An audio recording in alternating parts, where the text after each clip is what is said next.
Les nez déviés restent un challenge pour tous les chirurgiens. On distingue trois cas de figure. Certains patients présentent des problèmes fonctionnels, comme un nez bouché, associé à des déviations internes importantes, mais à l'extérieur, le nez est parfaitement droit. D'autres patients ont des déviations externes très marquées, très visibles, avec des nez couchés, mais sans aucun problème fonctionnel. Enfin, une majorité de patients ayant une déviation externe visible présentent aussi des déviations internes et une obstruction nasale associée. La partie externe du nez, celle que l'on voit, appelée la pyramide nasale, est un édifice qui repose latéralement sur le squelette facial, le maxillaire supérieur, et qui repose aussi sur l'arcade maxillaire supérieure. On comprend alors que si ces zones de soutien ne sont pas symétriques, la partie externe du nez ne pourra pas l'être.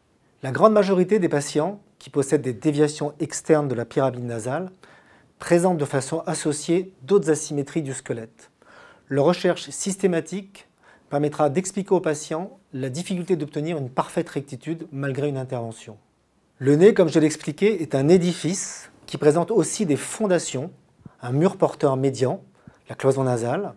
Cette cloison est à la fois mobile et cartilagineuse à la partie antérieure du nez et osseuse à la partie profonde. Dans certains cas, les déviations sont profondes et se trouvent dans des zones à risque quasiment inaccessibles pour le praticien.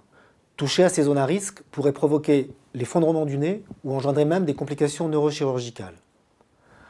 Heureusement, dans la très grande majorité des cas, même complexes, les techniques actuelles apportent des améliorations suffisamment importantes et significatives pour donner une satisfaction à la fois visuelle, morphologique et fonctionnelle aux patients. En conclusion, un bilan précis de l'ensemble du visage et du squelette facial doit être réalisé avant l'intervention, complété par un scanner de la face et une fibroscopie endonasale, afin d'éclairer au mieux chaque patient du bénéfice à attendre d'une intervention chirurgicale.